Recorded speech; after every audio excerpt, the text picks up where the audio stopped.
সুপ্রিয় শিক্ষার্থী আসসালামু আলাইকুম।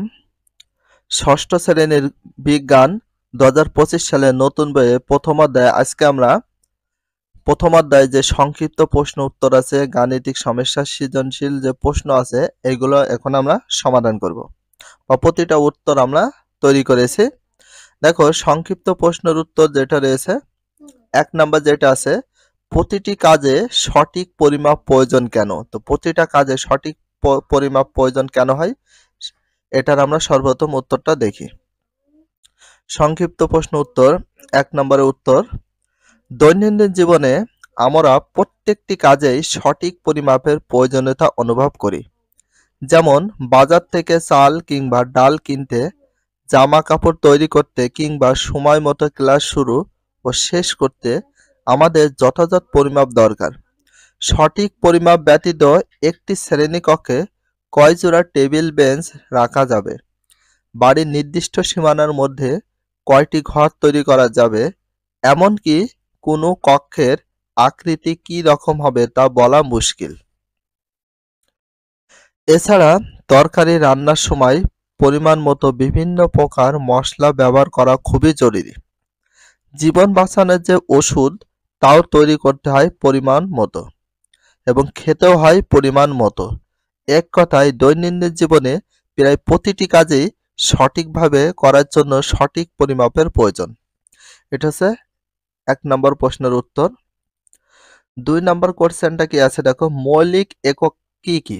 তো মৌলিক এককের ভিতর কি কি আছে? আমরা সকলে জানি মৌলিক একক আছে টোটাল 7টি। তার ভিতর কি কি আছে সেগুলো আমরা একটু দেখি। 2 নম্বর প্রশ্নের উত্তর, যে একক স্বাধীন অর্থাৎ অন্য কোনো এককের উপর নির্ভর করে না তাদেরকে মৌলিক একক বলে। মৌলিক একক মোট 7টি। এগুলো হলো দৈর্ঘ্যের একক মিটার, সময়ের একক সেকেন্ড, ভরের একক কিলোগ্রাম, তাপমাত্রার একক কেলভিন, বিদ্যুৎ প্রবাহের একক অ্যাম্পিয়ার, আলোক উজ্জ্বলের একক ক্যান্ডেলা, পদার্থের পরিমাণের একক মৌল। তো এখানে টোটাল 7টি যে একক ছিল সেগুলো আমরা দেখলাম মৌলিক একক। 3 নাম্বার কোশ্চেনটা দেখি, এককের গুণিতক বা ভগ্নাংশের প্রয়োজন কেন হয়? 3 নম্বর প্রশ্নের উত্তর, আমরা কোনো কিছুর পরিমাপ করতে গিয়ে একক ব্যবহার করে থাকি। একক হচ্ছে সে নির্দিষ্ট পরিমাণ যার সাথে তুলনা করে কোনো ভৌত রাশির পরিমাপ করা হয়, যেমন ভরের একক কিলোগ্রাম, দৈর্ঘ্যের একক মিটার প্রভৃতি। আমরা যখন কম দৈর্ঘ্যের কোনো কিছু যেমন টেবিলের দৈর্ঘ্য পরিমাপ করতে যাই তখন মিটার ব্যবহার করতে পারি, কিন্তু আমরা যখন ঢাকা থেকে চট্টগ্রামের দূরত্ব পরিমাপ করতে যাই তখন কিলোমিটার ব্যবহার করি। আবার ছোট একটি পেন্সিলের দৈর্ঘ্য মাপতে গিয়ে ব্যবহার করি সেন্টিমিটার।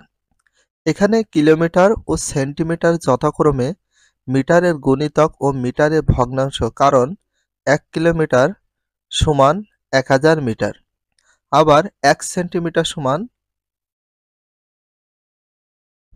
তাহলে 1 সেন্টিমিটার সমান কত মিটার? এখানে আমরা জানি 1 মিটার সমান 100 সেন্টিমিটার হয়, তাহলে 1 সেন্টিমিটার সমান আরো কম হবে। এখানে আমরা দেখলাম যে সরাসরি 100 একক ব্যবহার না করে এককের গুণিতক ও ভগ্নাংশ ব্যবহারের কারণে সুবিধা হয়েছে। অর্থাৎ বড় কোনো রাশির পরিমাপে এককের গুণিতক ও ছোট রাশির পরিমাপে এককের ভগ্নাংশ ব্যবহার করা প্রয়োজন হয়। এটা হচ্ছে 3 নম্বরের প্রশ্নের উত্তর। 4 নম্বর কোশ্চেনটা দেখি, পরিমাপের ক্ষেত্রে ক্ষেত্রফল ও আয়তনের মূল পার্থক্য কোথায়? চলো ক্ষেত্রফল এবং আয়তনের মূল পার্থক্যগুলো দেখে আসি। 4 উত্তর, আমরা জানি ক্ষেত্রফল সমান দৈর্ঘ্য গুণিত প্রস্থ। তাহলে দৈর্ঘ্য গুণিত কি হয়? প্রস্থ হয়। এখানে স্পেলিং একটু মিস্টেক আছে, আর এখানে ইনটু বা গুণ হবে। তাহলে আমরা জানি ক্ষেত্রফলের সূত্র হচ্ছে দৈর্ঘ্য গুণিত প্রস্থ। ক্ষেত্রফল পরিমাপের জন্য শুধুমাত্র দৈর্ঘ্য ও প্রস্থ প্রয়োজন। তাহলে ক্ষেত্রফল নির্ণয়ের জন্য কি কি প্রয়োজন? দৈর্ঘ্য ও প্রস্থ প্রয়োজন। আবার আয়তনে দৈর্ঘ্য গুণিত প্রস্থ গুণিত উচ্চতা যখনই হবে সেটা হচ্ছে কি আয়তন হবে। ক্ষেত্রফল হচ্ছে 2টা দৈর্ঘ্য আর প্রস্থ প্রয়োজন। আয়তনের ক্ষেত্রে 3টা জিনিস, দৈর্ঘ্য প্রস্থ আর উচ্চতা। অর্থাৎ আয়তন পরিমাপের জন্য দৈর্ঘ্য প্রস্থ উচ্চতার প্রয়োজন হয়। এক্ষেত্রে আমরা পাই ক্ষেত্রফলকে উচ্চতা দ্বারা গুণ করে আয়তন অথবা আয়তনকে উচ্চতা দ্বারা ভাগ করে ক্ষেত্রফল পাওয়া যায়। আবার ক্ষেত্রফল ও আয়তনে একক যথাক্রমে বর্গমিটার ও ঘনমিটার। ক্ষেত্রফলের একককে বলা হয় বর্গমিটার আর আয়তনের একককে বলা হয় কি ঘনমিটার। এখানে প্রশ্ন উত্তরগুলো দেওয়া হয়েছে। এখানে দেখো গাণিতিক সমস্যা রয়েছে টোটাল 3টা। গাণিতিক সমস্যা 3টি আছে। 1 নাম্বার দেখো, একটি ক্ষেত্রের দৈর্ঘ্য 5 মিটার, প্রস্থ 4 মিটার হলে ক্ষেত্রফল কত? আমরা জানি আয়তাকার ক্ষেত্রে ক্ষেত্রফল দৈর্ঘ্য গুণিত প্রস্থ, এটা 5 আর 4 যদি গুণ করে দিই তাহলে হয়ে যাবে। চলো দেখে আসি। তো একের সমাধান দেব, দেওয়ার পরে দেওয়া আছে দিয়ে ক্ষেত্রটির দৈর্ঘ্য আর প্রস্থ দেওয়া আছে বলে তুলে নিয়েছি। প্রশ্ন থেকে যখনই তুলব তখনই দেওয়া আছে বলে তুলে নেব। নেওয়ার পরে অতএব দেব ক্ষেত্রটির ক্ষেত্রফল। তো ক্ষেত্রটির ক্ষেত্রফলের সূত্র হচ্ছে দৈর্ঘ্য গুণিত প্রস্থ। এখানে দৈর্ঘ্য গুণিত প্রস্থ, এখানে একটু মিস্টেক হয়েছে, গুণটা দেওয়া হয়নি। দৈর্ঘ্য গুণিত প্রস্থ তার মানে বর্গ একক। দুটা জিনিস গুণ করলে সেটা হয় বর্গ একক। তো এখানে দেখো দৈর্ঘ্য ছিল এই যে 5, এই 5 আর প্রস্থ ছিল 4, এই যে 4। তাহলে 4 5 কত হয় 20 বর্গ। এই যে এককের জায়গায় আমরা কি দেবো মিটার। এখানে যদি সেন্টিমিটার থাকে দিতাম বর্গ সেন্টিমিটার, এখানে যদি মিলিমিটার থাকে দিতাম বর্গ মিলিমিটার, এখানে রয়েছে মিটার এই জন্য দেওয়া হয়েছে বর্গ মিটার। তাহলে 20 বর্গ মিটার। অতএব ক্ষেত্রটি ক্ষেত্রফল 20 বর্গ মিটার। এখানে আমরা একটা সমান ইউজ করতে পারি, 20 বর্গ মিটার হয়ে গেল। শুধুমাত্র ক্ষেত্রফল চেয়েছিল সেটা আমরা সমাধান করে দেখিয়ে দিলাম। 2 নাম্বারটা দেখি, গাণিতিক সমস্যা সমাধান। একটি কক্ষের ক্ষেত্রফল 20 বর্গ মিটার। কক্ষটির দৈর্ঘ্য রয়েছে 5 মিটার আর প্রস্থ রয়েছে কত? তার মানে এটা হচ্ছে ক্ষেত্রফল দিয়ে দিয়েছে আর দৈর্ঘ্যটাও দিয়ে দিয়েছে। এখন বের করতে হবে প্রস্থ। তাহলে এই ক্ষেত্রফলের সূত্র দৈর্ঘ্য গুণিত প্রস্থ, এই সূত্রটি আমরা প্রস্থ বের করব। চলো শুরু করি। 2 নাম্বার যে প্রশ্ন আছে, প্রথম কাজ আমাদের দেওয়া আছে বলে প্রশ্ন থেকে তুলে নেব। কক্ষের ক্ষেত্রফল হচ্ছে 20 বর্গ মিটার। তাহলে কক্ষের কক্ষের ক্ষেত্রফল কত? 20 বর্গ মিটার। তাহলে 20 বর্গ মিটার হলো, এবং কক্ষের দৈর্ঘ্য রয়েছে 5 মিটার। তাহলে কক্ষের দৈর্ঘ্য রয়েছে কয় মিটার? 5 মিটার। এই দুটা বিষয় আমাদের দেয়া আছে প্রশ্ন। আমরা জানি ক্ষেত্রফল সমান দৈর্ঘ্য গুণিত প্রস্থ। এবার এইটাকে আমরা পক্ষান্তর করেছি, দৈর্ঘ্য গুণিত প্রস্থ আগে দিয়েছি, ক্ষেত্রফলটা দিয়েছি পরে, কারণ আমাদের প্রস্থ বের করতে হবে। তাহলে দৈর্ঘ্য, এখানে দেখো, তাহলে দৈর্ঘ্য গুণ প্রস্থ, এখানে দৈর্ঘ্য আর প্রস্থ কি হিসাবে? গুণ হিসাবে। প্রস্থ যদি আমরা রেখে দিই, যে এখানে প্রস্থ যদি রেখে দিই তাহলে দৈর্ঘ্য এখানে কি হিসাবে ছিল? গুণ হিসাবে। সমান ওই সাইড দিলে কি হয়ে যায়? ভাগ। তাহলে ক্ষেত্রফল ভাগ দৈর্ঘ্য। তাহলে ক্ষেত্রফল ভাগ কি দিলাম? দৈর্ঘ্য দিলাম। বা দাও, এবার প্রস্থ ছিল, এখানে দিলাম প্রস্থ। তাহলে ক্ষেত্রফল ছিল ক্ষেত্রফল। তাহলে এখানে দৈর্ঘ্য কি হিসাবে ছিল? গুণ হিসাবে। সমান ওই সাইডে যায় কি হয়ে যায়? ভাগ। দিয়ে দিলাম ভাগ। এখানে ক্ষেত্রফলের মান ছিল 20 বর্গ মিটার, দিলাম 20। আর দৈর্ঘ্যের মান ছিল 5 দিলাম। তাহলে অতএব প্রস্থ, তাহলে 5 দিয়ে 20 কে ভাগ করলে কত হয়? 4 মিটার। তাহলে এটা হচ্ছে অ্যান্সার হয়ে যাবে। তাহলে 3 নম্বর প্রশ্নটার সমাধান দেখি।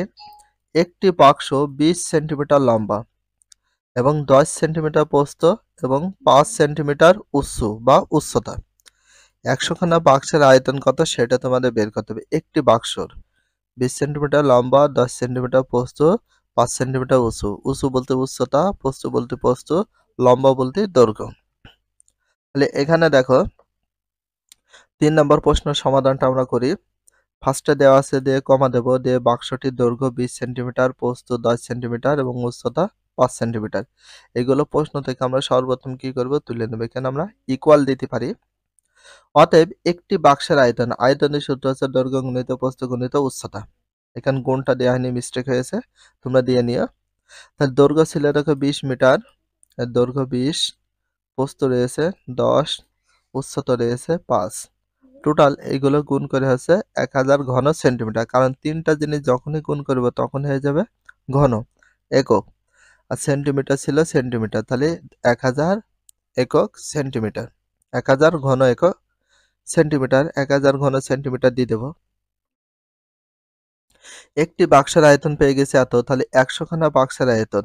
তাহলে এখানে আমরা দিতে পারি একটি একখানা বাক্সের আয়তন ছিল কত? সমান দিয়ে কত দেব? 1000 দিলাম ঘন সেন্টিমিটার। অতএব 100 খানা বাক্সের আয়তন 1 এর চেয়ে 100 বেশি, তাহলে কি হবে? গুণ হবে। গুণ হয়ে কত? এখানে দেখো 100-র সাথে যখন আমরা 1000 গুণ করব তাহলে কত হচ্ছে এখানে আমাদের? 3টা মিলে 100, এটা 1000, 1 লক্ষ। তাহলে 1 লক্ষ ঘন সেন্টিমিটার। তো আমরা এই লাইনটা বাড়িয়ে দেব। 1 ঘন সেন্টিমিটার বা একটি বাক্সের আয়তন হচ্ছে 1000 ঘন সেন্টিমিটার। তাহলে 100 খানা বাক্সের আয়তন বেশি, আর বেশি হলে কি হয়? গুণ। আমরা এই লাইনটা করে দিতে পারবো। অতএব 100 খানা বাক্সের আয়তন পেলাম 1 লক্ষ ঘন সেন্টিমিটার। এটা হচ্ছে 3 নম্বর প্রশ্নের সমাধান। এবার বিষয় হচ্ছে এখানে আমাদের 2টা সৃজনশীল কোশ্চেন বা প্রশ্ন আছে, সেগুলো দেখি। 1 নাম্বার, ফারহানের পড়ার ঘরের ক্ষেত্রফল 40 বর্গমিটার, যার দৈর্ঘ্য 10 মিটার। তার পড়ার টেবিলের দৈর্ঘ্য 1 মিটার এবং প্রস্থ 50 সেন্টিমিটার। ফারহানের মা সম আকৃতির আরেকটি টেবিল সেই ঘরে রাখলেন। ক নাম্বার আছে দৈর্ঘ্যের একক কি? তাহলে এখানে দৈর্ঘ্যের একক কি সেটা আমরা একটু দেখি।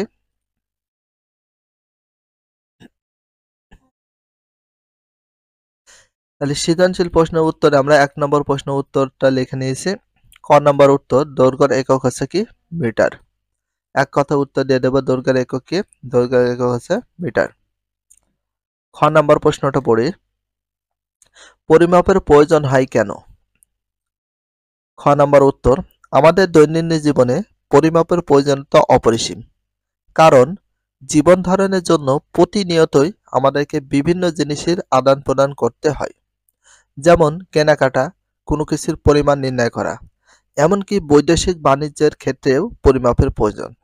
কারণ পরিমাপ ব্যতীত এ কাজগুলো কোনোভাবে সম্পন্ন করা সম্ভব নয়।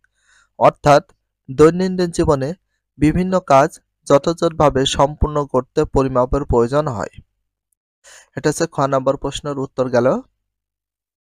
গ নম্বর প্রশ্নটা দেখি। ফারহানের পড়ার ঘরের প্রস্থ কত? এখানে দেখো ক্ষেত্রফল দিয়ে আছে, দৈর্ঘ্য দিয়ে আছে, বাট প্রস্থ কত সেটা আমরা বের করব। উদ্দীপক থেকে পাই ফারহানের পড়ার ঘরের ক্ষেত্রফল 40 বর্গ মিটার, দৈর্ঘ্য 10 বর্গ মিটার। এবার যেহেতু প্রস্থ বের করতে হবে, তাহলে ক্ষেত্রফলের সূত্র ফেলতে হবে। আমরা জানি ক্ষেত্রফল সমান দৈর্ঘ্য গুণিত প্রস্থ। এটাকে আমরা পক্ষান্তর করেছি, দৈর্ঘ্য গুণিত প্রস্থ আগে দিয়েছি, ক্ষেত্রফল দিয়েছি পরে। তাহলে এখানে একটা জিনিস ভাবো, ক্ষেত্রফল যেটা রয়েছে এখানে প্রস্থ ছিল, দিয়ে দিলাম প্রস্থ, ক্ষেত্রফল ছিল ক্ষেত্রফল, দৈর্ঘ্য এখানে ভাগ হিসাবে আছে, এই সাইডে হয়ে সরি এখানে গুণ ছিল, এই সাইডে এসে হয়ে যাবে ভাগ। প্রস্থ সমান ক্ষেত্রফলের মান আছে 40, এদেরকে ক্ষেত্রফলের মান আছে 40, বসিয়ে দিলাম 40, ভাগ ছিল ভাগ, দৈর্ঘ্যের মান কত? 10, দৈর্ঘ্যের মান দিয়ে দিলাম 10। অতএব প্রস্থ সমান 40কে 10 দিয়ে যদি ভাগ করি কত হয়? 10। এখানে দৈর্ঘ্য নাই, এখানে 10, 40কে 10 দিয়ে ভাগ করলে কত আসে? 4। তাহলে এটা হচ্ছে মিটার। অতএব ফারহানের পড়ার ঘরের প্রস্থ কয় মিটার হলো? 4 মিটার। এটা কিন্তু সমাধান বা উত্তর। তাহলে গ নম্বর প্রশ্নের সমাধানটা আমরা করলাম। এবার দেখি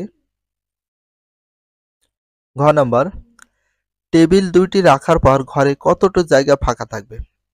এখানে যে দুইটি টেবিল ছিল সমাকৃতি, সেই টেবিল দুইটা রাখার পর ঘরে কতটুকু ফাঁকা থাকবে সেটা বের করতে হবে। চলো শুরু করি। ঘ নম্বর উত্তর, উদ্দীপক থেকে পাই ফারহানের পড়ার ঘরের ক্ষেত্রফল ছিল 40 বর্গ মিটার, পড়ার টেবিলের দৈর্ঘ্য ছিল 1 মিটার, পড়ার টেবিলের প্রস্থ ছিল, এখানে আমরা অতএব দিতে পারি, তাহলে পড়ার টেবিলের প্রস্থ ছিল 50 সেন্টিমিটার। তো 50 সেন্টিমিটারকে আমরা মিটারে প্রকাশ করব। যখনই মিটারে প্রকাশ করব তখন আমরা 50 ভাগ কত দেব? 100। তাহলে 1 মিটার সমান কত সেন্টিমিটার? 100 সেন্টিমিটার। এটা আমরা লিখে নিতে পারি 1 মিটার সমান কত? 100 সেন্টিমিটার। এই সেন্টিমিটারকে যখনই মিটারে প্রকাশ করবে তখন 100 দিয়ে ভাগ দিতে হবে। আমরা এইভাবে দিতে পারি, এটা দিয়ে ভাগ করলে কত হয়? 0.5, অথবা 50কে 100 দিয়ে ভাগ করলে 0.5 এটা আছে। তারপরে দেখো, অতএব পড়ার টেবিলের ক্ষেত্রফল দৈর্ঘ্য গুণিত প্রস্থ। দৈর্ঘ্য পেলাম 10 মিটার, প্রস্থ পেলাম 0.5 মিটার। এটা টেবিলের ক্ষেত্রফল বের করলাম। প্রস্থ সিলিন্ডার আমরা বের করলাম সেন্টিমিটার থেকে মিটারে প্রকাশ করে। তাহলে পরের টেবিলের ক্ষেত্রফল পেয়ে গেলাম 0.5 বর্গ মিটার। অতএব একটি টেবিলের ক্ষেত্রফল কত? 0.5 বর্গ মিটার একটি টেবিলের ক্ষেত্রফল। তাই দুইটি টেবিলের ক্ষেত্রফল হচ্ছে যোগ করলে হবে 0.5 প্লাস 0.5, তাহলে হয়ে গেল 1 বর্গ মিটার হয়ে গেল। অতএব ঘরে ফাঁকা জায়গার ক্ষেত্রফল কত ছিল? ক্ষেত্রফল ছিল মাত্র 40 বর্গ মিটার। সেখান থেকে যদি আমরা 1 বর্গ মিটার যদি বাদ দিয়ে দিই তাহলে হয়ে যায় কত? 39 বর্গ মিটার। কারণ ফাঁকা ঘরের ক্ষেত্রফল হচ্ছে 39 বর্গ মিটার, কারণ টোটাল ঘরটা ছিল 40 বর্গ মিটার আর টেবিল দুটো রাখা হয়েছে হাফ হাফ করে 1 বর্গ মিটার, তাহলে থাকে হচ্ছে 39 বর্গ মিটার। অতএব টেবিল দুটো রাখার পর ঘরের 39 বর্গ মিটার ফাঁকা জায়গা থাকবে। এটাই কিন্তু সমাধান। এবার আমরা 2 নম্বর প্রশ্নটা সমাধান করব। এখানে হবে আমাদের 2 নম্বর প্রশ্ন। ফার্স্ট টাইমে আমরা এখানে যে উদ্দীপক আছে সেটা কিন্তু আমরা পড়ে নেব। দেখো, হোসেন উদ্দিন সরকার একজন রপ্তানিকারক। এবছর তিনি বিদেশে 5 মেট্রিক টন পাট রপ্তানি করেন। তিনি ব্যবসা বাণিজ্যের ক্ষেত্রে পূর্বে এফপিএস পদ্ধতি ব্যবহার করলেও বর্তমানে এমকেএস পদ্ধতি ব্যবহার করেন। ক নম্বর, ক্যান্ডেলা কি? ক্যান্ডেলা কাকে বলে বা কি? ক উত্তর, ক্যান্ডেলা হলো দীপন ক্ষমতা অর্থাৎ আলোক উজ্জ্বল্য পরিমাপের একক ক্যান্ডেলা। খ নম্বর, যৌগিক একক ব্যাখ্যা করো। খ নম্বর, যেসব একক একাধিক মৌলিক এককের সমন্বয়ে গঠিত তাদেরকে যৌগিক একক বলে। যেমন আয়তনে একক ঘনমিটার, যা 3টি মৌলিক দৈর্ঘ্য, প্রস্থ ও উচ্চতার একক মিটারের গুণফল, তাই আয়তনে একক একটি যৌগিক একক। গ নম্বর, এবছর হোসেন উদ্দিন সরকার কত কিলোগ্রাম পাট রপ্তানি করলেন? কিলোগ্রাম মানে কত কেজি। গ নম্বর উত্তর, উদ্দীপক হতে পায়। হোসেন উদ্দিন সরকার এবছর পাট রপ্তানি করেন 5 মেট্রিক টন। 5 মেট্রিক টন রপ্তানি করেছে। আমরা জানি 1 মেট্রিক টন সমান 1000 কিলোগ্রাম। 1 মেট্রিক টন সমান কত? 1000 কিলোগ্রাম। অতএব 1 মেট্রিক টন সমান 1000 কিলোগ্রাম হয়, তাহলে 5 মেট্রিক টন সমান হবে 5000 কিলোগ্রাম। অতএব 5 মেট্রিক টন সমান 5000 কিলোগ্রাম। অতএব এই বছরে হোসেন উদ্দিন সরকার 5000 কিলোগ্রাম বা 5000 কেজি পাট রপ্তানি করেন। যেহেতু কিলোগ্রামের কথা উল্লেখ করেছে, যে কিলোগ্রাম মেট্রিক টন থেকে আমরা কিলোগ্রামে প্রকাশ করে দিলাম। এটা হচ্ছে গ নম্বর প্রশ্নের উত্তর। ঘ নম্বর দেখি, উদ্দীপকে উল্লেখিত পদ্ধতি দুইটির মধ্যে কোনটি সুবিধাজনক? তোমার মতামত বিশ্লেষণ করো। এই যে এফপিএস পদ্ধতি আর এমকেএস পদ্ধতি কোনটা সুবিধা সেটা তোমাদের বের করে দেখতে হবে। এবার দেখি আমরা ঘ নম্বর উত্তর, উদ্দীপকে উল্লেখিত পদ্ধতি দুটির মধ্যে এমকেএস পদ্ধতি সুবিধাজনক। মতামত বিশ্লেষণ করা হচ্ছে। পরিমাপের জন্য পূর্বে বিভিন্ন ধরনের পদ্ধতি প্রচলিত ছিল। এখনো কয়েক ধরনের পদ্ধতি আমরা ব্যবহার করে থাকি, যেমন এমকেএস, এফপিএস এবং সিজিএস পদ্ধতি। 3টা পদ্ধতি ব্যবহার করে থাকি। পৃথিবীর বিভিন্ন দেশেও এককের বিভিন্ন ধরনের পদ্ধতি ব্যবহার হয়ে আসছিল। পরবর্তীতে 1960 সালে পৃথিবীর বিভিন্ন দেশের বিজ্ঞানীগণ একটি সাধারণ পরিমাপের পদ্ধতি উদ্ভাবন করেন, যা এককের আন্তর্জাতিক পদ্ধতি বা এসআই পদ্ধতি অর্থাৎ ইন্টারন্যাশনাল সিস্টেম অফ ইউনিট বলে পরিচিত। ইন্টারন্যাশনাল সিস্টেম অফ ইউনিট বলে পরিচিত। আর এই আন্তর্জাতিক পদ্ধতিটি এমকেএস পদ্ধতি অনুসরণ করে। এমকেএস পদ্ধতির দৈর্ঘ্য একক হচ্ছে কি? মিটার। ভরের একক কিলোগ্রাম, সময়ের একক সেকেন্ড, যা এসআই পদ্ধতি এককের অনুরূপ। আবার এফপিএস পদ্ধতির দৈর্ঘ্যের একক ফুট, ভরের একক পাউন্ড আর সময়ের একক সেকেন্ড। দেখা যাচ্ছে এই এককগুলো আমরা সাধারণত কম ব্যবহার করে এমকেএস পদ্ধতি এককে বেশি ব্যবহার করে থাকি। অতএব উপরোক্ত আলোচনা থেকে বলা যায় উদ্দীপকে উল্লেখিত পদ্ধতি দুটির মধ্যে এমকেএস পদ্ধতি সুবিধাজনক। এখানে আমরা ঘ নম্বর প্রশ্নের উত্তরটা তৈরি করে দিলাম। তো ভিডিওটা এখানেই শেষ করছি। যদি ভিডিওটা ভালো লাগে অবশ্যই চ্যানেলের সাবস্ক্রাইব পেজ হলে ফলো করে দিও। তার সাথে একটা লাইক এবং একটা কমেন্ট করে দেও। নেক্সট ভিডিও পাওয়ার জন্য অবশ্যই বেল আইকনটা অল করে রাখো যাতে নিউ ভিডিও আপলোড দেওয়ার সাথে সাথে সর্বপ্রথম তোমাদের কাছে নোটিফিকেশনটা পৌঁছে যায়। If you love this video, please subscribe my channel, like, comment, share, hit the bell icon for getting next video. So everyone take care, love you, Allah Hafiz, bye bye.